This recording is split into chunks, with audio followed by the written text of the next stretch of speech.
All right, well, we will get started here. Don Wenner here, leading our kickoff of our Leadership Virtual Summit. This is our first ever time we've done this. It's sort of a precursor or a kickoff to the larger live leadership event we are doing in May in Asheville, which I'll talk about towards the end of my talk here.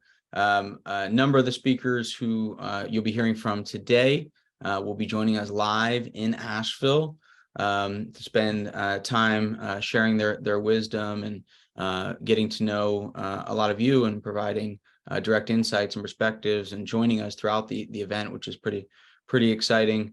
So this is meant to certainly distill some knowledge and insights and perspective, but also to kind of get us thinking and excited for our May event coming up as well. I am today the first of four speakers, and we're going to go ahead and get started. Again, if you just joined, there is a Q&A button in a chat box after my talk. Certainly have time for questions before I turn the floor to our next speaker, Aaron Barr. And to kind of kick off this event, I'll talk about what I'm going to talk about in a moment, but this summit, this event is about leadership. And I believe that the source of every issue, every challenge that you have in your organizations or in even our lives comes down to leadership. And I believe that the solution for every issue or challenge we're dealing with starts with leadership. It's the center of building an elite organization, and it's the center of getting what you want out of life is leadership. And so couldn't be more excited to have this focused time together. We have a mixed group of attendees here today. We have all of the leaders at DLP on with us here, who will also be joining us in May. About 36 DLP leaders will be with us May live. I'm investing the resources and time and energy into having our entire leadership team come and join us and spend a few days coming up in Asheville together. And then that event, live event, and this event here today is also a mix of a lot of our elite members, their leaders, as well as a number of our investors, many of which who own their own businesses as well, who are here with us today. So welcome. Thanks for being on with me. And with that said, I'm going to go ahead and grab the screen and kick us off. And as I kick us off, I'm going to start off with given a little bit of an overview, interesting overview on a perspective of what leadership is. And then I'm going to dig into the topic you see here on the screen. My talk today is on the 8 leadership lessons on great leaders. And over the many years now that I've been studying leadership, 15 plus years of reading, no exaggeration, hundreds of books on leadership, learning from a lot of the great leadership gurus out there, such as some of the leaders here with us today, such as Tim Elmore, who we just read his book as an entire leadership team a month or two ago, such as the greats of John Maxwell and Jim Collins, but also learning from the great leaders that I've had the pleasure of building relationships and learning from directly, industry titans, CEOs, as well as some of the phenomenal leaders we have right here at DLP. And there's so many books, so much insight, so much perspective on what leadership is and how to be a good leader, and a lot of good feedback out there. And of all the learnings I've done, both direct, reading information and listening into talks on leadership, and then what I've learned from seeing and watching and observing the best leaders I know, I've distilled that down. It's the first time I'm ever doing this talk to 8 leadership lessons on great leaders. And as I kick off, I'm going to share a little bit of an overview and some perspectives on leadership. Anybody wondering, I'm talking to you here from, kicking us off from New Zealand. So it is 10 a.m. on Friday for me. I'm in a vacation rental here, if you're wondering where I'm located. With that said, I'm going to kick us off and play this little video on what kids believe leadership to be.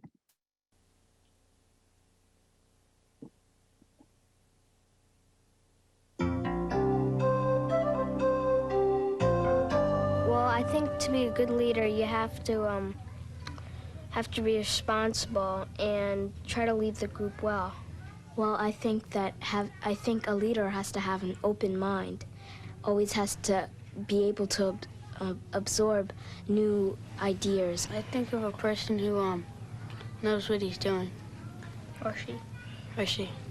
If he or she says they'll do something, they'll do it. If someone like thinks up, like want to build a clubhouse, right, and they think they can do it, try to help them. Encourage with imagination, because if someone says, I'm going to build a sandcastle, and you say, oh, that could be really big and wonderful, and that might be even as big as the whole beach, that would make them feel better, and that would make them know that they can do it. And show the people the right ways, and lead them if they're new to the school or something. I will probably choose a person who will not be mean. I think they should take time off to at least listen to the people that they're leading over. Well, it's sort of like an honor to be like a leader, because like it sort of means that you're pretty important. I think the hardest thing is having an open mind, being encouraging, and being a little bit strict. I think that's a very odd mixture. I think a leader should be willing to let other people have a chance too, and not just saying, well, do it this way, do it that way. There will be a certain person that if they're picked to be leader, I feel like, oh, not them again. You don't want to say, hey, look, I mean, you're not doing a great job. You want to say something kind or something. If you see somebody like really working hard, you should like compliment them. If someone's not doing too well, it's not really too good if you just tell them that they're doing great and they're being perfect. You want to encourage them, but not lie to them.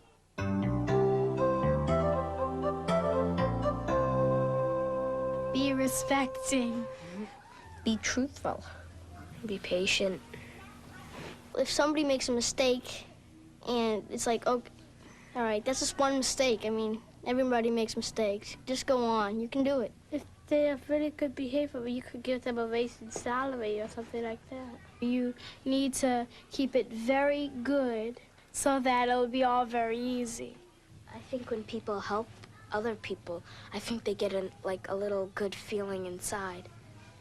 And I don't know what that's called, but it's just something that lifts you. Pretty awesome. As I saw some of the comments, yeah, these kids are pretty brilliant, pretty insightful, for sure. So a good way to frame up, not necessarily as much my talk, but our overall time together on leadership. And they did a phenomenal job of framing up a lot of the different components of great leadership. And what I'm going to talk about are specifically 8 lessons that I've learned from great leaders. And I've spent, as I mentioned before, a lot of time observing and learning from great leaders, a lot of time. Of course, part of that is learning and experiencing bad leadership as well, but also reading and building relationships with some of the leadership gurus that you're going to hear from later today. And with that said, I'm going to kick off with our very first of the 8 lessons from great leaders. And I think really important that to understand this is the first of the lessons and the first sort of in order here, which is great leaders choose to lead. And best way to explain this lesson is to hear from Simon Sinek here in just a second. He's got a phenomenal talk on this topic, but to frame it up, great leaders choose to lead, and that starts with they choose to lead themselves first. So leading starts with leading ourselves. Being a great leader is a commitment to the daily discipline and hard work of being a great leader. It's not something you get to achieve and then you're done. It's a daily work. It's a verb. Leadership is a verb. It's a commitment to make it a part of our day that we focus on, something that's an active consideration in how we go about what we do each day. Intentional focus, and not just a focus, but it's a commitment and a responsibility. Taking leadership is a significant responsibility.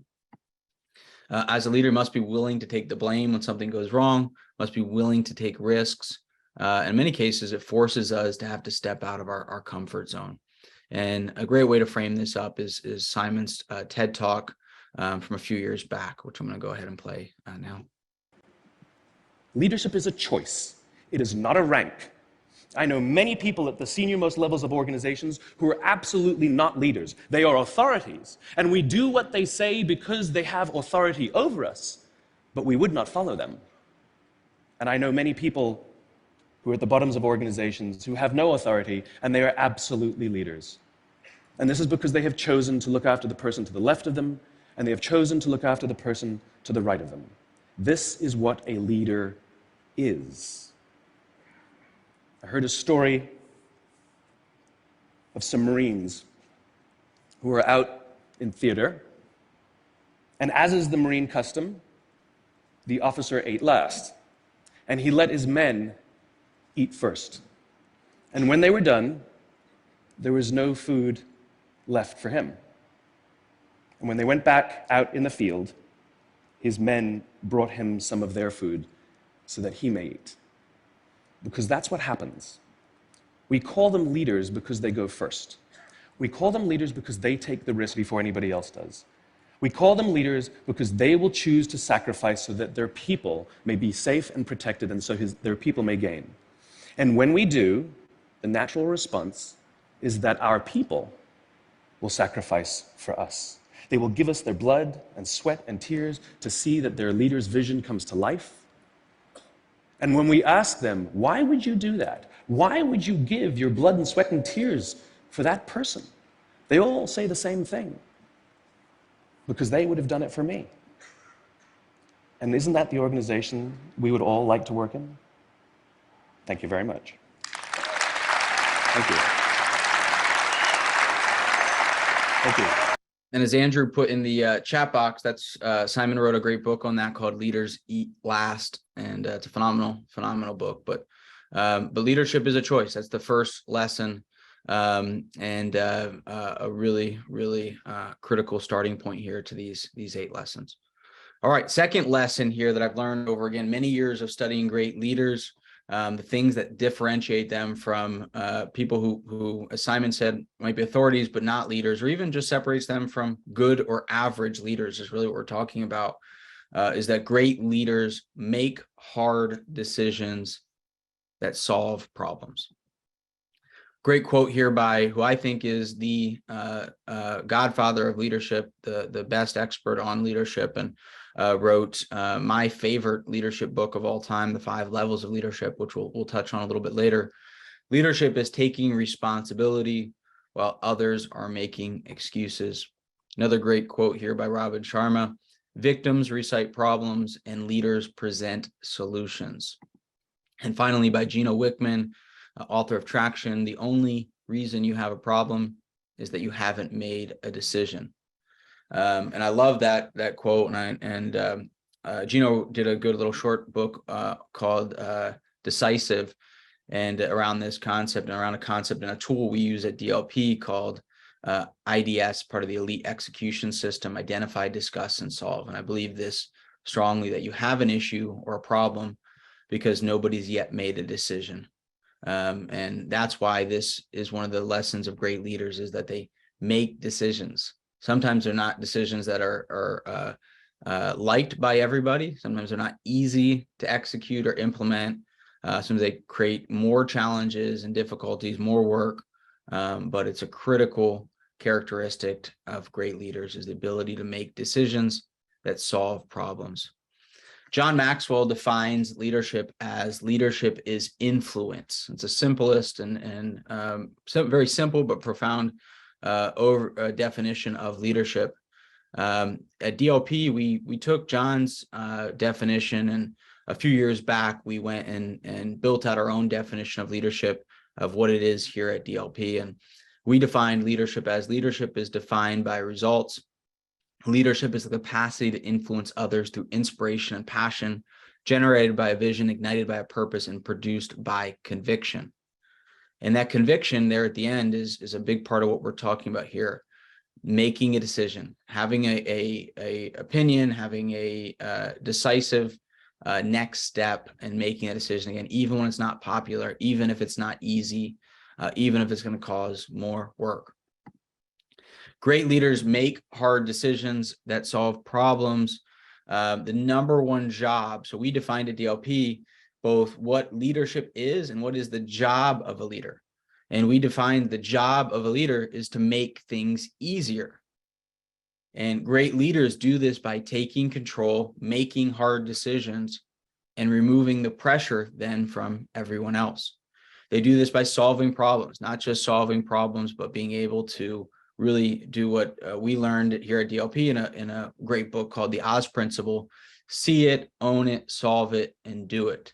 So be able to fully understand the full situation, take ownership and control of evaluating and understanding the situation, and then solving it and putting that solution into action. Leaders are able to solve problems largely because they have influence, i.e. John Maxwell's definition. You can make a decision, but if you don't have influence to implement that decision, or people are going to follow you, it doesn't matter what decision you make.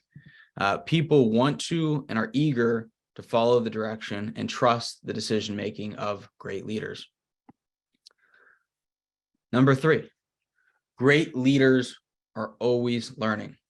So I know a number of you here in this meeting, obviously, people who show up at, if you're on Eastern time at, 2 Eastern to spend 4 hours learning about leadership on a Thursday afternoon, understand this lesson very well. So I'm speaking to the choir here a bit, that great leaders are always learning. I think I've already mentioned 4 or 5 books in my first few minutes of chatting here. And I know some of you have already written down those books. Some of you have already read every one of the books I'm talking about, because you understand and embrace this concept of great leaders are always learning. Leading requires learning, especially though from those you lead. And I think that's the important point here of great leaders are always learning, that can sometimes be missed or not thought about. Yes, learning from John Maxwell, learning from the leadership experts who are going to be talking here after me today. That's very important. Leading from reading books, or learning from reading books is a great way to learn. But in many cases, the very best learning we need to do as leaders is learning from those we lead, i.e. asking questions. Best leaders know that the more they listen, the better. The less they talk, the better. I've had times where I'm doing coaching with team members, and I've realized in my earlier years, I'd think if somebody brought me a challenge or something they wanted feedback or insight on, and I spent the next 20 minutes explaining and teaching and talking and telling them what I would do or how to solve this or whatnot, I might feel like, wow, I gave all this energy and this time and this insight and this perspective and this teaching to this individual. What a great job. And I've learned over the years that the less I talk and the more I'm asking questions and letting that team member, that leader come to their own decision, typically the solution is better. It's not only better because that person's closer to what they need help on and has better insights and perspectives, but it's also better because that person owns that decision. They own the path forward. They own the idea. So learning, taking the time to listen, ask questions is a big part of what I'm talking about here when I say great leaders are always learning. I love this quote from, or this note here from Tim Elmore, who's going to be, I think, our closing speaker here today, who just wrote a great book called, or just published, I guess, it's been probably a year now, 8 Paradoxes of Leadership. And he says, leaders who practice the learning and teaching paradox must remember, you can't always choose your classroom. You can't always choose your teacher. You can't even choose your lesson. But if you're a teacher and a learner, you remain valuable the rest of your life. And as a leader, this lesson of always learning, it's embracing that concept, that paradox, that we're both a teacher.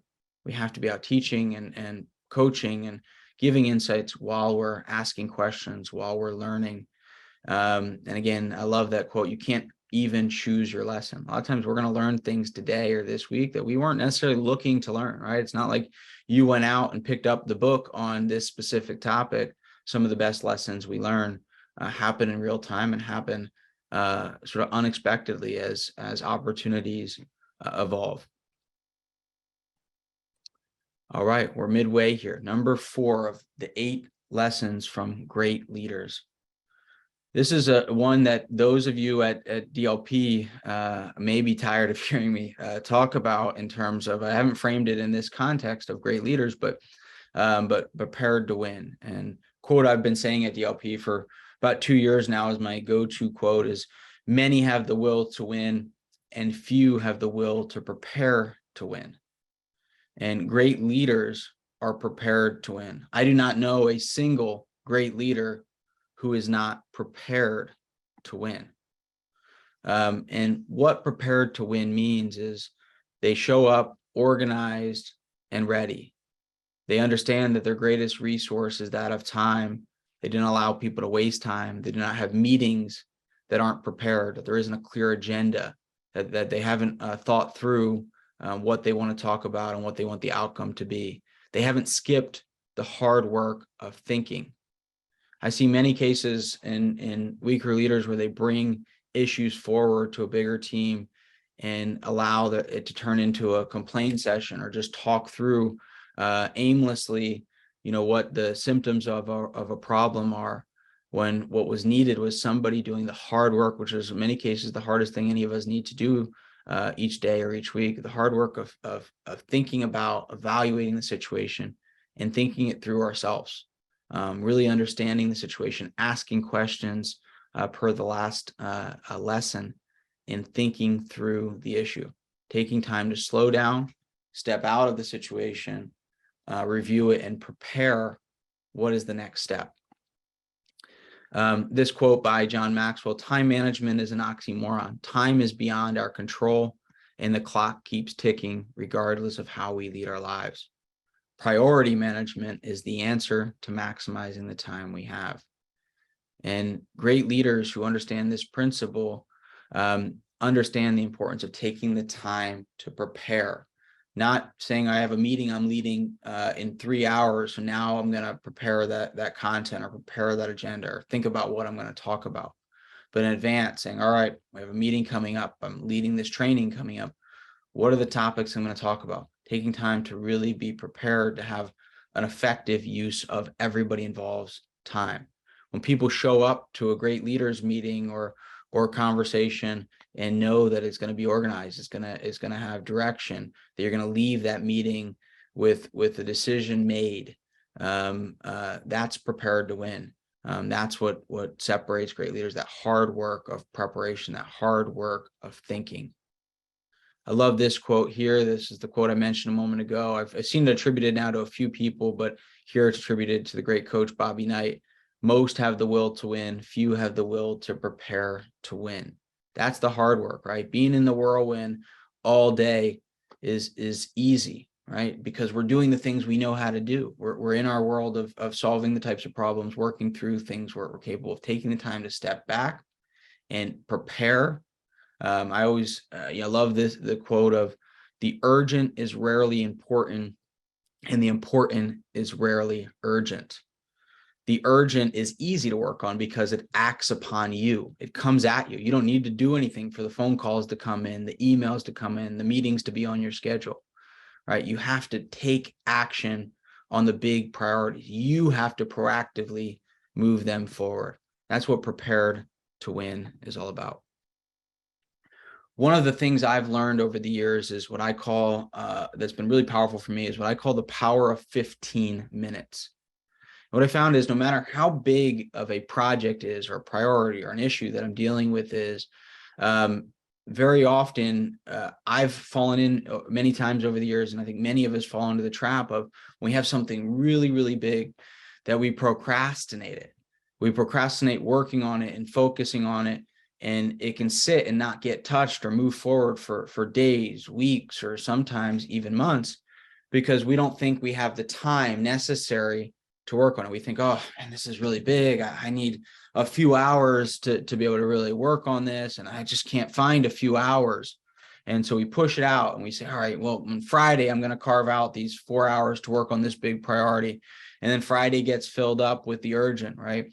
And now all of a sudden, something that's really important doesn't move in a month, doesn't move in 2 months, right? That's often those big priorities maybe are rocks for those of you, running EES or EOS. But very often, no matter how big the priority is, all it needs today, and in some cases, all I can do today is spend 15 minutes. And so what I found is the bigger the priority is, if I dig into it and I evaluate where we're at, what decision needs to be made, what's the next action item that needs to be taken to move this forward, often the maximum amount of time I could spend, even if I had unlimited time, is 15 minutes, because often I'm making a decision that then is now waiting on somebody's response, or it's now requiring a meeting with somebody, or it's requiring a visit, or it's requiring some next action that I couldn't do today if I wanted to. Or as I dig into it and I look at it, I realize, wait, I'm missing a key piece of information, and I've been missing that key piece of information for weeks. Well, I can't even do anything yet. So now I got to send an email and request that information for me to be able to make a decision or take the next step.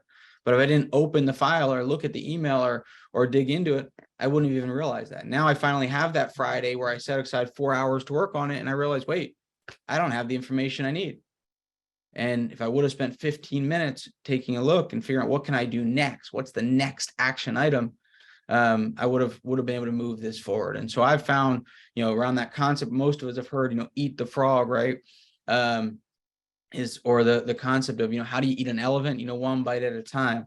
When we have these big priorities, all it typically takes to move it forward, and very often all the time we could spend, is just 15 minutes. And it's a freeing feeling knowing that, hey, I can always find 15 minutes, and making sure that I spend that time on the biggest priorities each day to move it forward to whatever the next step is. All right, number 5, we're on the back half here of the 8 lessons from great leaders, is great leaders generate consistent results. You cannot be a great leader if you do not produce consistent results. This is John Maxwell's 5 Levels of Leadership. As I mentioned, I believe is the best book written on leadership. It completely changed my framework and understanding what leadership is. And level 3 is production. So this builds upon itself here. And first is position. That's just the right, or as Simon said, the authority, right? Well, people lead you because you have the title, you're their boss, they report to you. 2 is permission. They lead you because they want to, because you've built a relationship, because they know you care. And then 3rd is production. And I bet if I went and did a survey of everybody in this meeting right now, the vast majority of us would say we're a 4 or 5 today. The reality, though, and I know this is going to sound a little harsh, is the reality is the majority of us are not even at level 3, or not consistently at level 3. Achieving and maintaining level 3 leadership, production, being able to consistently generate results where people will follow you because of what you do, because of what you've done, because they know when they're on your team or they're working with you, you'll get results. Most leaders do not maintain this level, and often end up going backwards, right? So if somebody follows you because you're their leader, and then you build relationships and they know you care about them and they like you, now they hit level 2, and now all of a sudden, now you've been leading them for 3 or 4 months or 6 months or 9 months, and they all of a sudden realize, wait a second, this leader doesn't get anything done, right? Yeah, he's super nice, or she's super nice, and I really like him or her, but everything I do with this leader, the meetings I do with this leader, the projects I work on, they never get accomplished. They end up being a waste of time. They suck up my time and nothing ever gets done, right? Then you quickly move backwards. And that's what I think happens with a lot of leaders who aren't able to consistently generate results. No matter how much you invest in other people, no matter how much they like you, if you can't generate results, you're going to lose the influence you have with those who you lead. Great leaders generate results, again, is level 3 of the 5 levels of leadership. The best leaders know how to motivate their people to get things done. And getting things done is what this lesson is all about, consistently being able to generate results. Leaders are able to produce results because they have influence and credibility. I've talked to many weaker leaders who say, I can't get anybody to respond to me. I can't get people to do what I'm asking them to do on the team. I can't get anybody to follow up. And I get many of our leaders at DLP who then have to come to me to help prioritize this for somebody else, or help get somebody else moving forward because they haven't gained the influence with other team members. And the hardest people to gain that influence with are not the people who report to you, but your peers, the people who work alongside of you, who are only going to dedicate their time to your priorities if they know it's going to do meaningful work and it's going to generate results. People follow level 3 leaders because they have a track record of getting results. This level 3, this focus on being able to generate results is drives, again, work being done, but work getting done and projects being accomplished and goals being met drives up morale, it drives up your influence. It increases, of course, profits, it reduces turnover, and it leads to goals being achieved. People leave organizations, a great quote, people leave organizations, they join organizations and they leave leaders. People want to be a part of a team. They want to follow a leader who gets things done. They want to know that they're doing meaningful work that's generating results. People stay in organizations where they feel that their work is generating meaningful results consistently. The more you produce, the more you generate results, the bigger of the problems and opportunities you'll be able to tackle because you'll have the track record and you'll have the influence to get people to run through walls and work really hard on your priorities. And leading and influence becomes a lot of fun when you're generating results consistently. When you're right, it's a lot more fun. People are excited. They bring their energy. They bring their excitement when you're winning, when you're getting things done, when you're generating results. And back to John Maxwell's 5 levels of leadership, it's important to understand, not to turn this into a 5 levels of leadership training, but the understanding of you can't move to level 4 or level 5. You can't develop other leaders. You can't produce leaders in your organization until you generate consistent results. You can't skip this piece. You can't say, I don't really want to do the hard work and get work done. I just want to lead others to do the hard work. You've got to be able to consistently build a track record of generating results to then be able to develop other leaders and move up the 5 levels of leadership. I developed a whole training and overview and assessment kind of process that we've been using at DLP for now 2 or 3 years around this lesson of great leaders generate consistent results. And I built this tool, which if anybody would like it, we'll gladly send it to you. Send us a note. But I built this assessment tool and this whole training series. We'd be happy to send you around what we call the 24 practices of highly productive leaders. So these are the consistent practices that leaders who consistently generate results embody. And some of these will look a little bit familiar from some of the things we're talking about here today. And not every great leader is great at every one of these things, but great leaders are good at the majority of these and great at least a number of these 24 practices. They've embodied these practices into their day-to-day work, into their day-to-day leadership. Number 6, and this is one of my favorite, if not my favorite, lesson on leadership, and the biggest challenge of great leaders is that great leaders are clock builders. And looking at the list of attendees here live with us in this training, I know many of you struggle here. And I know many have not yet accomplished or been able to become clock builders. Great leaders are clock builders, which means they develop other leaders. They develop leaders, they develop those around them. They're in turn able to drive results and gain influence.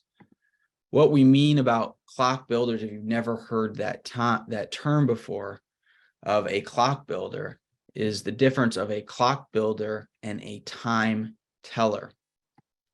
This comes from Jim Collins' book, Built to Last. And he studied a lot of charismatic, visionary leaders and what he calls the genius with 1,000 helpers. And many of us in our journey of growing our organizations, of growing our teams, of becoming better leaders, most of us, I believe, struggle with this, at least to some degree, that as we grow our teams, our organizations, we become that genius with 1,000 helpers. And what I mean by that is that when any problem that goes on in your organization, any problem that happens in your team, any decision that needs to be made, everybody turns to you because you're the only person on the team. You're the only person on the organization who can tell time. Anybody wants to know what time it is, they have to come to you. No one knows the time without you. No one knows what to do next other than you. You're the only person who can make the decision or decide what to do next. And if we're honest, all of us have some level of an ego. And a lot of us, even though we might complain about it and we get frustrated about it, and we say we want to change it, and we get tired of saying, feeling like, oh, I got to do everything. I got to make every decision. I don't have anybody who really can take ownership. That can feel really frustrated. And I've found myself saying that many times. But the reality is many of us enjoy it, right? It makes us feel valuable and important. And the fact that everybody has to come to us, that I'm the genius, I'm the expert, I know the way to go, and that everybody turns to me, that makes us feel good about ourselves. And that's the trap that many leaders fall into. And now all of a sudden your organization, your team gets to a point where if everything has to roll through you, you're going to hit a cap, a limit to what you can do and how you can grow, because we all have the limit of the amount of time and focus we can have as our influence in our organizations grow. So a clock builder is somebody who builds and develops other leaders, other people who can tell time, right? You want to build clocks where people can know what time it is, know what to do next without having to ask you what to do next or ask you what time it is. And that's what the fourth level of leadership is all about from John Maxwell: people development, or the term he uses is reproduction, the ability to develop other leaders. And I believe that to be the biggest challenge of leadership. It's much easier to lead followers than it is to lead leaders. It's much harder to lead those who are then leading people beneath them. And as your organization or teams grows, you get to a point where you're leading leaders who are leading leaders who are leading leaders, right? That's the hard part, right? Of instilling and leading through multiple layers, of developing other leaders who are going to lead and distill and teach without your day-to-day direct involvement. That's the biggest challenge and the biggest opportunity, is to develop other leaders, to reproduce yourself, and to really be able to scale your organization. I wrote a book, as many of you know, called Building an Elite Organization: The Blueprint to Scaling a High Growth, High Profit Business. Well, the key to that scaling is you have to scale yourself. You have to scale and reproduce yourself. You have to have multiple leaders capable of leading and driving important work through your organization. The more you're able to grow and develop leaders, the greater and bigger your organization can go, the more exciting things you're able to accomplish, the larger of an impact you're going to be able to make. All right, number 7 of my 8 lessons from great leaders is great leaders encourage and demand. And this falls into similar to, this is a paradox to many of us, and falls in line with a number of the paradoxes of great leadership that we're going to hear about a little bit later here. This paradox that you must be, encouraging, a cheerleader, supportive, positive, energetic with those you lead, while at the same time holding very high standards, holding people accountable, seems like a paradox, right? They seem in conflict, right? Being the cheerleader, super positive, supportive, but while holding people accountable, having to have tough conversations and being very demanding seems in conflict. And I know some of the greatest, nicest, kindest people who really want to be great leaders struggle here with the second part of this, right? I know so many people we have at DLP, we do a great job of hiring really great, positive, kind, caring people who genuinely want the people on their team to succeed and thrive. And they give them the support and the positivity, and people love that, right? Who doesn't like working for a leader who's always encouraging them and always supporting them? But they don't demand, they don't hold them accountable, they don't have the hard conversations, and in turn, they're not driving them to be better. They're not in turn driving great results. And when then results aren't being achieved per one of our previous lessons here, then you start losing them as following you, and you are losing the influence you have, despite how much you might be encouraging. If you're not able to generate results, people stop following you. The process of how you avoid this being in conflict, the encouragement and the demand, is that first you inspire, right? It starts with giving people the belief, the encouragement, the support that they can accomplish way more than they thought was possible, right? That they can do it. It is possible. And then demand second, right? Inspire people to be more, want to accomplish more, help them set that high bar to what they're going to get done, and then hold them accountable to achieving what is possible. Great leaders are comfortable with what most leaders are not, which is radical candor. It's a great book called Radical Candor. And it's this intersection of caring about the person personally, really genuinely caring, and challenging directly, right? Most leaders don't want to challenge, don't want to have radical candor, don't want to give somebody hard, difficult to hear feedback on what they need to do better, on where they need to improve. This requires not just caring, but showing you care, demonstrating you value someone professionally, that you're going to give them what they maybe don't want to hear, but need to hear. I love this kind of quote here: being equally clear about what's going wrong as what's going right. And if you invest the time to build trust in a relationship, this is, of course, much easier to do. You have to come forward with being humble, helpful, being available, and as much as possible, giving this kind of radical candor in person. Great leaders have a tolerance for failure, right? You understand that failure will happen, right? And that's a big part of holding people accountable, and is that they have to know it's okay to fail. It's okay to come up short when you're setting really big goals, but not to be able to tolerate incompetence. Great leaders set high standards, recruit and hire the best talent, give a tolerance for failure to happen when people are trying to accomplish big things, but expect people to learn from that failure, celebrate the failure and opportunities to learn, but not allowing incompetence, and that just the effort wasn't made to learn or to observe or to learn from past failures. Failure is simply the opportunity to begin again, this time more intelligently, by the great Henry Ford. And as mentioned a moment ago, leadership has many paradoxes, such as this one, and we'll be hearing from Tim talking a bit about this a little bit later this afternoon. All right, so my final lesson here of great leaders is that great leaders are genuine and transparent. Great leaders do more than they ask of others. Great leaders do what they ask of others. Great leaders both give and take feedback. Great leaders are transparent with their goals, their motives, and the current state. Great leaders are transparent on their own personal life and goals. You know, leadership is a two-way street, right? So it's really important, if you're expecting people to run through walls and work really hard for you, to be transparent about why we're doing this. What are the goals? What are the motives? What is the current state, and what's the challenge we're really dealing with? Not trying to hold back information.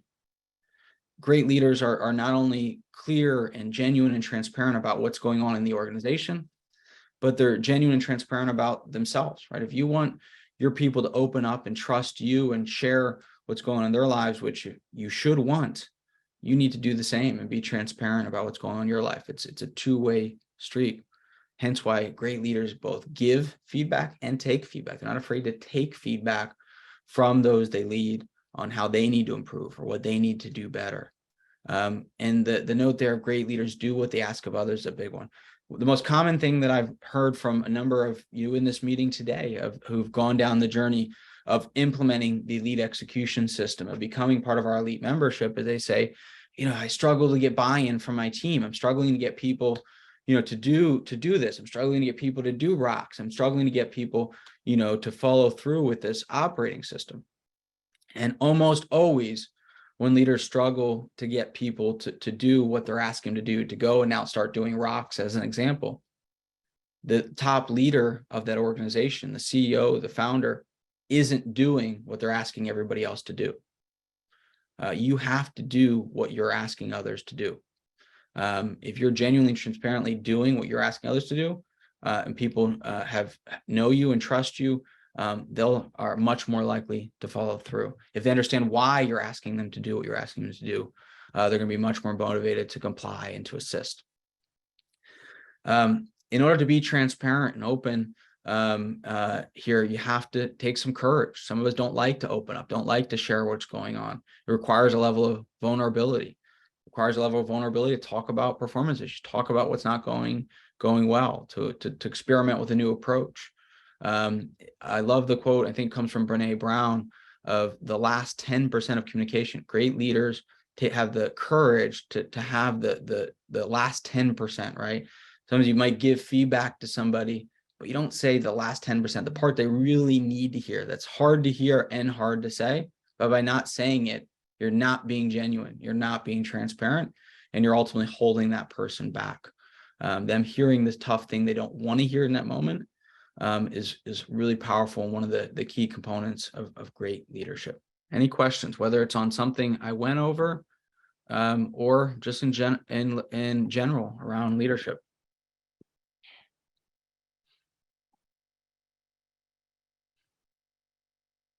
So Brett raised his hand. So I don't know, Shannon, if you're able to unmute. I think you are, and we can let Brett ask it live.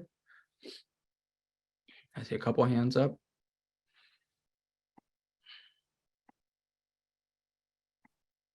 Hey, Donnie, can you hear me? Yep, hear you, Brett. All right. Hey, thanks so much. This is amazing content. So on the clock part, I think that was so well said. What's the single best way to clarify if you're feeling like perhaps you're being the clock versus, I guess, delegating or empowering people to be able to make decisions. And not only for yourself, but obviously you've grown the way you guys have grown. So helping others to understand that and duplicate not being the clock, right? If that makes sense. Yeah, thanks, Brett. So I'd say I think for the first part of your question there is the way if you're a clock builder, you're developing other people capable of making decisions, is other people are making decisions, right? So it's not hard to know if you feel like, hey, every single time there's something important that has to be done in the organization, somebody has to make a decision. We need to know where we're going or what we're going to do next. Every single time that lands on my lap, that's when I'm a time teller. If in parts of your organization, at least, decisions are being made on a day-to-day basis, certainly small decisions, but the bigger decisions are being made without your direct involvement, or even if you get involved, you're being brought involved for an opinion, not to be the person who makes the final decision and takes ownership of that outcome. That's a great sign that you're a clock builder. You're building other people capable of telling time. And in terms of how you develop that throughout your organization, it starts with obviously what I'm doing right now, and what I encourage all of you to do, and we welcome you to do here today is invite your leaders, invite those you want to grow to be leaders, to learning these kinds of concepts and understanding the importance of these I'll call principles. But then it comes to then helping them put it into action, right? So one of the most common ways of transitioning from being a time teller to being a clock builder is not being so quick to give the answer, right? So if you want to stop having to be the person who makes the decision every time, well, next time somebody brings you their problem, and Claudia, who's on here as one of the hosts who's coordinated this event, she's led a great training a few times called I forget exactly what it's called, the monkey principle, something to that effect, where does somebody come to you with the monkey on their back, their problem, and do they leave that meeting or that interaction with that monkey on your back, meaning they're handing you the problem to now have to deal with it and make the decision? Or when somebody's coming to you with an issue or problem, are you pushing back to them that maybe you help give them ideas, but they have to keep that monkey, they have to own the decision, right? So helping people, the age-old saying, right, of learning how to fish first, giving them a fish today, right? So when people come to me a problem, pushing back and saying, well, what do you think we should do? And we've done, which we can share to anybody, built together this training series of how you develop that within people. First, helping people at the beginning, lowest levels of the organization or of leadership, learning how to gather up the facts that are needed to make a decision, and then teaching them how to evaluate those facts to come to a decision. And then the final step is putting them in a position that they can make those decisions without our involvement at all. But that's hard to do, right? A lot of times it's easier and it feels good just to give the answer. versus to help people learn how to make those decisions themselves and not need to come to us to tell time. Thank you. Yeah, great question. I see Aaron jumping on here to get ready as a host to lead us in a few minutes, but open up if there any other questions. Obviously, a lot of probably questions we have on how we need to become, how we can become better as leaders are going to be answered in some different ways by the three great speakers, all with a little bit different perspective and insight and learned experience on leadership, which I can't wait to hear from here in the next couple of hours. Hey, Don, hey, Don. yes. Hi, JP, go ahead. Hey, Don, thank you. Don, when I look at helping some of my analysts develop, I ask myself the question and I try and envision, what they're going to look like 3 and 6 months down the road. And I always ask myself the question, how can I teach them to do the job? How can I teach them to be successful? And then how do I want the company to see them, right? But I feel like I fall short in just those 3, I guess, staples or pillars that I have in my mind. But I feel that, knowing how to push the correct buttons, how do they be successful? But then what do I want the company, how do I want the company to see them? But I feel like I'm missing something in my philosophy, hearing my opinion or my thoughts, how can you advise me to add another layer into making somebody better? Yeah, thanks, JP, and it's a big question. Anybody doesn't know, JP is one of the leaders in our lending business and has an analyst team that reports to him. So I'd say that the first thing I would acknowledge is becoming a great leader. As I said, is the first lesson is a choice, and so consciously, intentionally thinking about how do I develop my people to be able to do their job, to be able to grow as a leader, to be able to move up and develop and achieve their goals. And I think your comment on how they're looked at in the organization is you want them to have influence in the organization, right? Which is, again, John Maxwell's definition of leadership is influence, right? So have to probably dig a bit deeper into that and ask you some questions to better understand, which I'm happy to do with you, JP. But my, couple initial just, general comments are, you want people to be able to do their job better and learn is, give them opportunities to step up, to learn. Don't give them the answer, as we were just talking about. Force them to give you the answer. Force them to show you their work, right? We all hated, I was just having this conversation with my kids' teacher, how my sons hate having to show the work, right? They hate having to show how they got to the answer, right? But that's really important to understand how they think. And how they're coming to decisions, how they're coming to evaluate things. You can help them learn how to think through problems, how to think through situations, how to become capable of, again, telling time without your involvement. And, as I said, job of a leader is to take responsibility and ownership, to take, the blame when there's failure, but to give credit when things go well. One of the great ways you can put people in a position of influence and to be perceived well throughout the team is that, right? When something goes wrong, right, we make a bad credit decision in your case, right, and taking ownership that it was on me, right? But when they do something well, making sure everybody around them understands that it was Matt or it was Vera, or whoever it was, should get the credit and that they're being perceived as having expertise and value to the rest of the organization. So those would be a couple of my quick notes, but would love to dig in with you and ask more questions. And we're going to have a lot of the time to do that as well at the Asheville event, to dig into these kind of real life situations and help us tangibly see how to become better leaders. Don, we have a question from Donald Nash here that is, what aspects are you looking for in hires that help you understand whether a person can be a future leader in your organization? Yeah, it's a great question, and so we evaluate all hires, at DLP across a set of categories. Starting with, we evaluate potential hires across our core values, and we evaluate, do their behaviors, align with our core values. And one of those core values is what we call driven for greatness, which means that somebody seeks knowledge. They're curious. They want to learn. So that's a big thing we look for, is people who want to learn, right? So it can seem silly, but one of the questions we ask everybody in their kind of first screening interview is, what's the best book you've read recently? And I'm not exaggerating when I say this. If their answer is, I don't read books, we're not spending any more time with them. We're not hiring them. If it's not somebody who's out there realizing that there's so much to learn and so much opportunity to do so, hence, one of the first lessons that leaders are always learning. We're looking for people who want to learn. We're looking for people who have a growth mindset, which I, I've done a training on in the past and believe is one of the 5 keys to a life of success, significance, and happiness is having a growth mindset. People who believe that if they're willing to put forth the work to do and to learn, that they can accomplish anything, right?